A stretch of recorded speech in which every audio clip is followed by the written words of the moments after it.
Thanks so much for doing this. Thank you. Really appreciate it. Just a little bit background of what this is. I do a video series on Facebook and YouTube, and what I've done is kind of do a bio video on all the candidates because it was really overwhelming for like just average people to know who these candidates are. Right. And I did a bio video on you. I ask a question about the candidate before jumping into both your accomplishments and concerns that I may have personally. And the question that I started the video with was, is Toni Preckwinkle a progressive? I think that I know your answer to that, but I just wanted to start off by asking, what is your proudest progressive accomplishment in your career? Wow, that's a hard one. You know, I think it's it's two things. The criminal justice reform work we've done and the work we've done to improve the quality of health care that we deliver and access to health care in Cook County. So 90% of the county's budget is health care and criminal justice. Half of it is health care. We run 2 hospitals, Provident and Stroger, our flagship hospital in the Illinois Medical District, and we have 16 clinics around the county.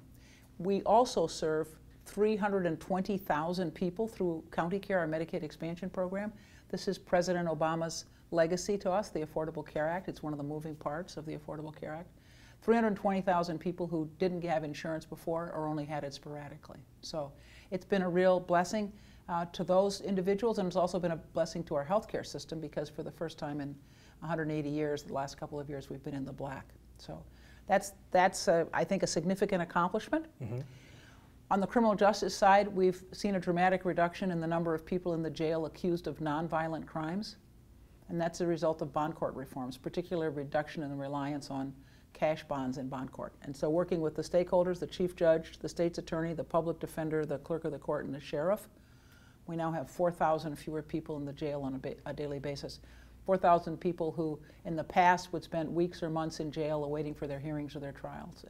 And the overwhelming majority of them were people accused of nonviolent crimes. And we haven't seen an uptick in the number of people who don't show up for their hearings or the number of people who pick up a new charge while they're waiting the disposition of their old one. So that's great. Something that I think a lot of people don't know about is your aldermanic record. This is something that I have a younger audience, and people just may not be aware of what you did as an alderman.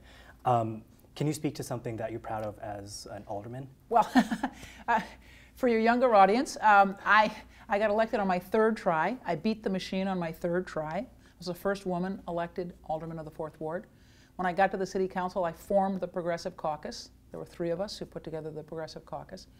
I sponsored every single affordable housing and living wage ordinance that came before the body, and I was one of 5 votes against the parking meter deal. And that was a disaster for our city. We spent all the money on the sale in 4 or 5 years, and then we gave the company a lease on our streets for $99 or something like that. Mm-hmm. It was disgraceful. Mm-hmm. I also worked when I was alderman with community residents to improve our neighborhood schools, to revitalize communities that were struggling, and finally to address the public safety challenges that our communities faced. That's great. So before this interview, I had asked my audience to just submit questions that they would ask either you or Lori Lightfoot. Right. So I have some questions from the audience. Sure. So Jennifer asks, what will you do to help Black and Latinx residents of Chicago living in decades-long neglected communities on the south and west sides? I always talk about the importance of balanced growth. We've got a beautiful, gleaming downtown, and it's the economic engine not just of our city, but of our region and the state. But we can't have a world-class city if we don't have strong neighborhoods, if we don't invest in our neighborhood public schools, in redevelopment of communities that have struggled with disinvestment and neglect for decades, and in improving police-community relations so we can address the public safety challenges that we face. So, I always talk about balanced growth, not just downtown, but we've got to focus on our neighborhoods as well. And when I was alderman, we built 1,500 units of housing, most of it affordable rental housing, and we've got to invest in those communities that have been neglected and disinvested in for decades. Carol asks, describe your leadership style and compare it to your opponent's style. What makes you more likely to facilitate change? Well, I can't speak to my opponent's leadership style. I can only speak to mine. You know, I think you've got to develop a really good team, and you want that team to be as diverse as possible. And that's what we've tried to do in the county. You know, half of the population of our county is brown and black, and it's really important that those communities be represented in our leadership. And, you know, I have 6 bureau chiefs. Half of them are women, half of them are people of color. I think something that pretty much everyone agrees on is that Chicagoans are dissatisfied with the status quo. Chicagoans are looking for change. And you have had several leadership positions now, obviously as the Cook County Board President and the chair of the Cook County Democratic Party. Why should residents believe that you are the candidate of change if the alternative is someone who's branding herself as a political outsider? Well, you know, I got elected as an outsider, and I have been focused on trying to make change ever since I got elected. And clearly I did that when I was alderman. We achieved change in the communities that I served, better schools, redevelopment, revitalization of our communities, and addressing the public safety challenges. It's one thing to talk about change, it's another thing to actually do it. And on the government side, and as county board president, you know, we've dramatically improved our healthcare system and access to that care. And on the criminal justice side, we've made real significant improvements in criminal justice and reduced the number of people accused of nonviolent crimes who sit in our jail awaiting the disposition of their cases. Again, more than 4,000 fewer people on a daily basis in our jail. Mm-hmm. And let me just say, yeah. You know, the other way in which you can make changes to support young people who have political aspirations and want to be public servants. In 1996, I supported a gangly young community activist who wanted to run for the state senate. And actually, that was Barack Obama, who turned out to be President of the United States one day. I was a big supporter of Kwame Raoul in 2004 when Barack Obama went to the U.S. Senate. I supported him to be a state senator, and he's now, of course, Attorney General, and Kim Foxx in 2016. Mm-hmm. Kim Foxx, of course, being our state's attorney. Of course. Jay asks, how will you hold CPD and its union accountable for the over $500 million in tax dollar settlement money the city has shelled out in the last 10 years because of their misconduct? Well, I've said that we need to make a change in the superintendent. You know, you can't address problems that you won't acknowledge, and the superintendent has not acknowledged that there's a code of silence in the police department, nor that there is racism in the police department. And we have to acknowledge those challenges as we move forward. The other thing is we have to hold our police department accountable. We need to invest more in their professional development, in better supervision, but we also need to hold them accountable for performance. And only 15 out of every 100 murder cases, a suspect is arrested, and nationally the average is 62 or 63. How did we get to where we are when it comes to police accountability and the lack of it in Chicago? I think there hasn't been a focus in the mayor's office on holding the police department accountable for how brown and black residents are treated in our city. And there has to be. And there, over time, there was in the 90s when I first came into the city council, there was an emphasis on community policing, and that emphasis diminished over time, and the resources devoted to community policing diminished. And what happened as resources diminished for community policing and resources to support community and police interactions and collaboration to try to address the challenges that the communities faced, we saw an uptick in wariness and mistrust of the police. And the police department can't solve crimes unless the communities work with them. Do you believe CPD should continue to be the only first responder in crisis involving mental health, drug addiction, and homelessness, or will you work to establish an alternative, independent option of social worker and EMT teams? We have 2 crisis intervention centers that the Cook County Health and Hospital System supports. One's in Roseland and one's on the west side. And those are places where police officers can take people who are in a behavioral health crisis, people who need treatment, need meds, or need therapy, as opposed to taking them to jail. Mm-hmm. And those are initiatives of our health and hospital system, and we need those centers, and we need more of those centers across the city. But right now there's one on the south side and one on the west side. Mm-hmm. And that's one of the ways in which we can address the behavioral health challenges that we face. But we also need to reestablish city mental health clinics. And in the last I don't know, what, 6 or 7 years, 7 of the 12 mental health clinics were closed, half of them. So this was actually a question posed by @thekiddeltoro on Twitter. But like specifically first interaction, especially when it comes to people who are going through a mental health episode like this, I think they're asking whether the first people that they'll be interacting with is CPD or whether it's going to be social workers. Is that like, I understand that CPD can be the ones taking them to social workers, but would you work towards making sure that social workers are on site when these episodes are happening, when they first interact with, you know, the city? Well, I think we have to talk with the Cook County Health and Hospital System, the City Department of Health, and the community-based organizations in our neighborhoods about how we're going to try to address the challenges that we face. Because as the city closed mental health clinics, some of these community-based organizations stepped up, and our own county care program, our Medicaid expansion program that, as I said, provides health care to 320,000 people, that program has a behavioral health component.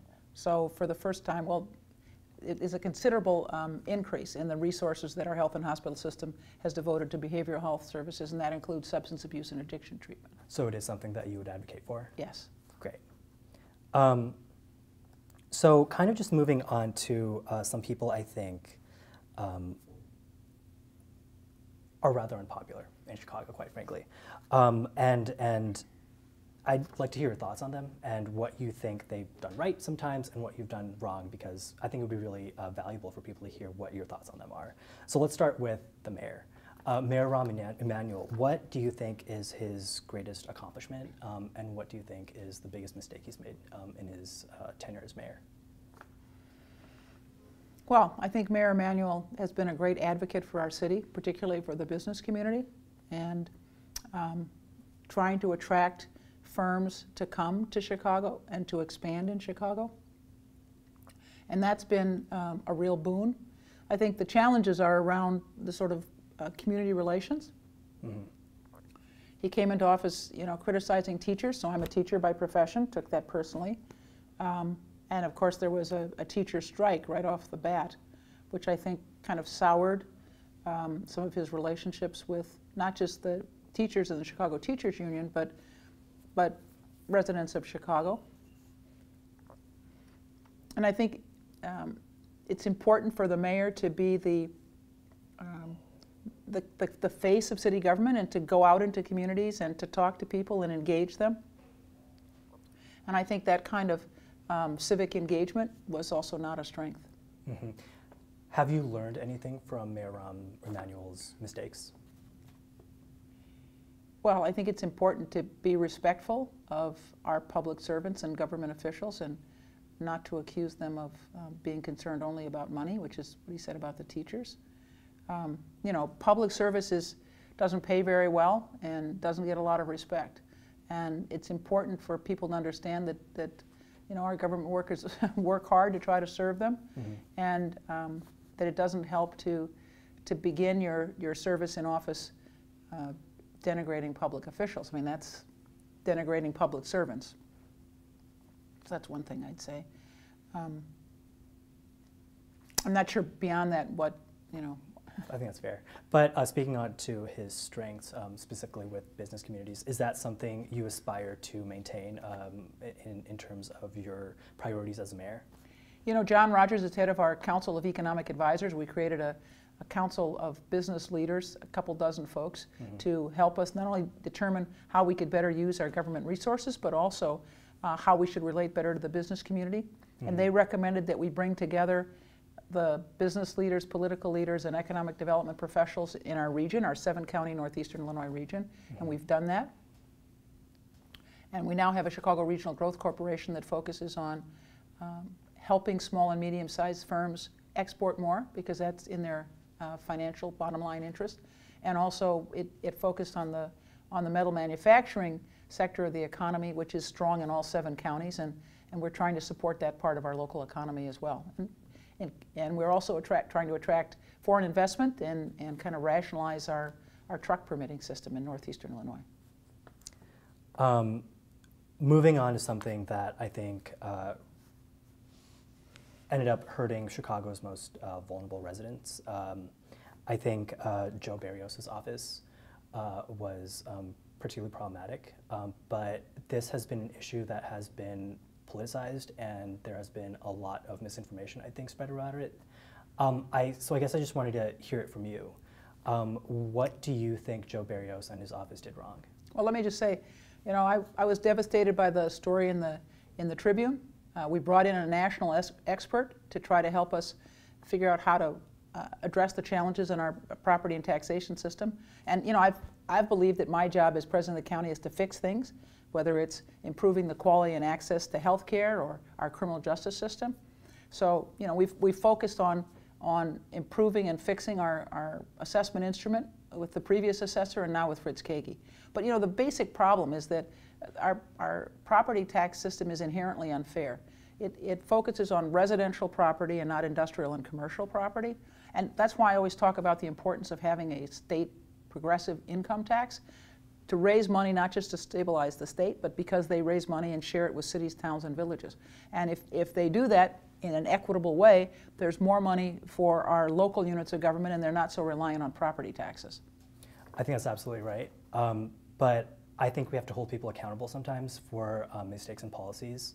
And it doesn't sound like you're willing to talk about Joe Berrios' specific role in the way property taxes were being assessed. Is that something you'd want to talk about? You know, look, there are 11 separately elected officials in Cook County, and each of them is responsible for their own bailiwick. And I, as president, am responsible for the budget of the county, but each of them has responsibility for their own offices. I don't run the office of the treasurer, I don't run the state's attorney's office, I don't run the sheriff's office. When this problem was brought to my attention by the Tribune study, you know, I acted quickly to bring in this national expert to try to help us fix the problem, and then worked with the assessor and now Fritz Kagi to continue to address the problem. In a leadership position, though, do you think it is your responsibility to hold an individual accountable for a systematic problems like this? Each of these 11 people are separately elected by the voters. And as I said, my responsibility is chief executive of the county, but I don't run their offices. Mm-hmm. And when a problem was made known by this Tribune investigative report, thank you to the Tribune, you know, I tried to address it by bringing in help from outside and then working with that outside expert and the present assessor and then the subsequent assessor to address the problems. So I'm working with Chris Kagi now with the same outside expert to try to improve the system. Moving on to, I think, the last figure who I think has hurt people, particularly vulnerable Chicagoans, is Ed Burke. I just wanted to ask, what is your relationship with Ed Burke? You know, I served with him for 19 years in the city council. We were neither friends nor allies. You know, on every divided vote, we were on opposite sides. But you know, I think the critical issue is, should elected officials in the city have outside employment? When I was elected alderman, I quit my job and became a full-time alderman. As county board president, I've been a full-time county board president. And I'm convinced that our residents should not have to think that their elected officials are choosing between their clients and their constituents. Mm-hmm. You know, they should know that their elected officials are working for them full-time. Okay. Moving on to a question from the audience. Morgan asks, what's the biggest mistake you've made in your professional career, and how will you avoid a mistake like it in the future? You know, that's hard when you're in office for 30 years. You know, there are things that you wish you'd done differently. I'll tell you one of the early mistakes I made. You know, I lived in a neighborhood in which there was a boarded up 6-flat. So every time I went out the door to walk my dog, I'd go by this building. And whenever I was out, whether it was to walk my dog or go to the grocery store or whatever, I would be accosted by my neighbors. Why hadn't I done anything about that 6-flat? Well, a developer came forward with a plan to redevelop the property, which frankly I wasn't really happy with. Mm-hmm. But I was so tired of my neighbors for several years getting on my case about why I hadn't done anything with the property that I accepted the development team proposal. Mm-hmm. And in retrospect, I should have just held out for better development. Mm-hmm. You know, the fact that my neighbors were unhappy with the boarded up building is surely an issue, but we should have held out for development that really was more reflective of the community. Is there anything you regret about the passage of the soda tax? You know, look, I understand that it was really unpopular. Mm-hmm. And, you know, this is a representative democracy, and the people spoke and it was repealed. And we cut programs and services, eliminated 1,000 positions, and balanced the budget. But let me just tell you what the money goes for. I mean, I think you have to remember that half of the money in our budget goes to health care. It goes to provide health care to people at our 2 hospitals, our 16 clinics, and it goes to the 320,000 people who are in our Medicaid expansion program, county care. And they can go not just to our clinics and our hospitals, but every neighborhood-based, federally qualified health clinic that's in the county, and every safety net hospital and every academic hospital. We have 130 partners in that program. You know, and that's half the money. The other 38%, almost 40%, goes to criminal justice. And I've talked about the ways in which we've worked to try to improve the delivery of justice in our county. And in particular, the emphasis we've placed on trying to be sure that those accused of nonviolent crimes do not spend the time between their arrest and the disposition of their case in jail. Because I think the important thing to remember is people who are arrested are not convicted. And our jail is a place of pretrial detention.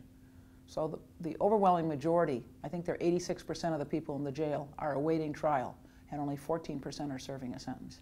What do you say to critics who say that it was a regressive tax, that it was hurting poorer communities more than wealthier ones? What do you say to people who say that it was a regressive tax? So here's the thing. We needed revenue, and the county has not raised property taxes since 1994 or 96. Now, property tax bills have gone up, but not because the county has raised property taxes. And, you know, property taxes are kind of the third rail of politics in this county and in this state. And our county has not raised property taxes. And I think that's important for people to remember. And given the unwillingness to raise property taxes and the inequities that I spoke about earlier, we looked for other sources of revenue. This was a source of revenue that the people were not willing to accept, and it was repealed. Christy asks, with so much talk in Washington, D.C. about a Green New Deal, what is your vision to move our city towards a green economy and create green jobs? You know, one of the first things I did when I came in office was ask for an energy audit to be sure that we were as being effective and efficient as possible in our energy use. We set a goal for ourselves to try to get to a point where we were dramatically reducing our carbon footprint, and we're actually ahead of schedule on that. We have a Department of Environment in which we've invested heavily to try to be sure that we're being as responsible as we can as stewards of the facilities that we own and in the ways in which we operate. We work with community organizations on a community solar project that was part of recent legislation in Springfield.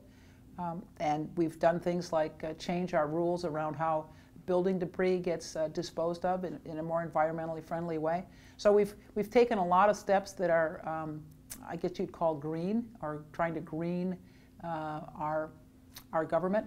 And we're ahead of schedule in terms of, as I said, reducing our carbon footprint.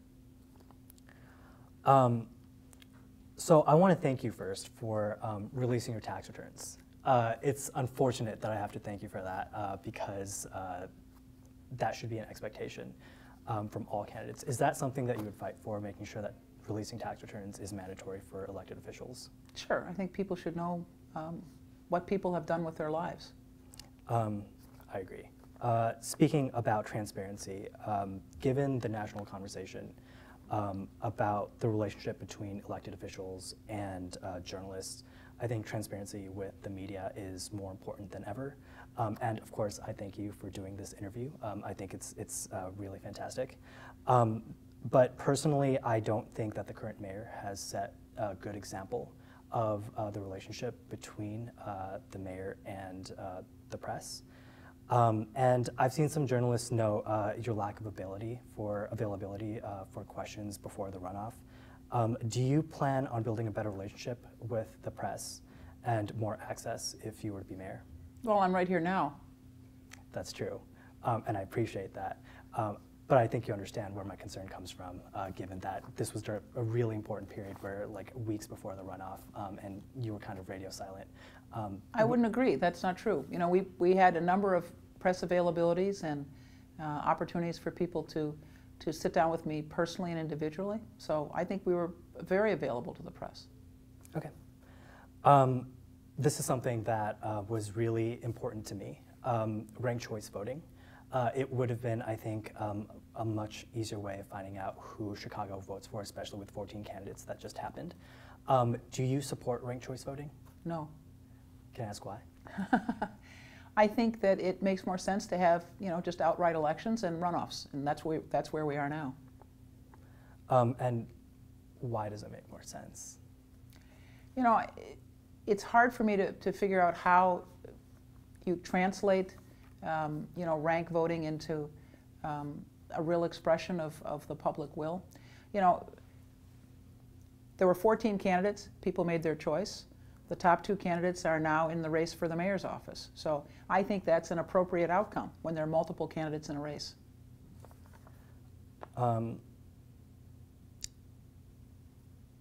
What is the first change you'd make for Chicago public schools? I think it's really important that all of our schools are properly resourced. All of our schools. Mm-hmm. And right now you can pretty much predict the quality of schools on the basis of the zip code that the young person lives in. And just as you can predict life expectancy on the basis of the zip code the young person lives in. And we have to resource our schools in those communities that are struggling and challenged economically at different levels than those in communities where the young people who come to the school may be more advantaged. And that means we need not simply teachers, although I'm a teacher and I know the importance of good teachers. Mm-hmm. You also need, social workers and psychologists. In some of our schools, you need bilingual specialists. Our schools have to be properly resourced, and we need to be sure that all of the young people in all of our neighborhoods have access to quality public schools. What would be your first priority as mayor? Well, I'd talk about 3 things. 1, improving the quality of our neighborhood schools and being sure that there are good public schools in all of our communities. That's first. Second, rebuilding neighborhoods that have struggled with disinvestment and neglect. And some of our neighborhoods, those are communities that I'm more familiar with, and some of our neighborhoods are challenged with gentrification, but focused on how are we going to preserve and strengthen our neighborhoods.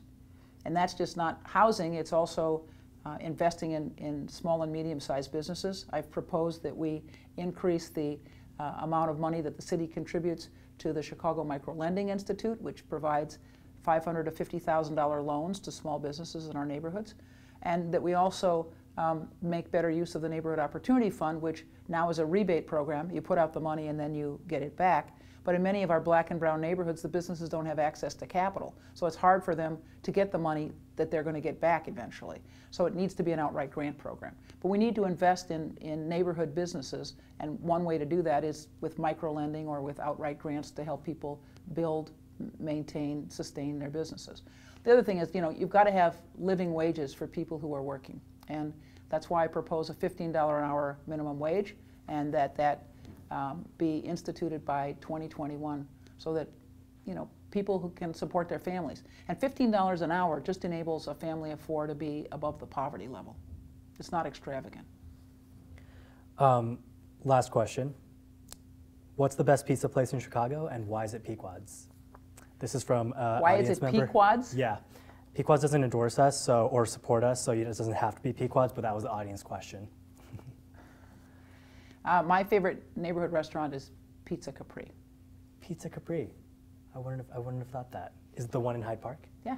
Yeah, I've been to that one a lot. Great. Well, thank you so much, President. Really appreciate you sitting down for this interview. Appreciate it. Great.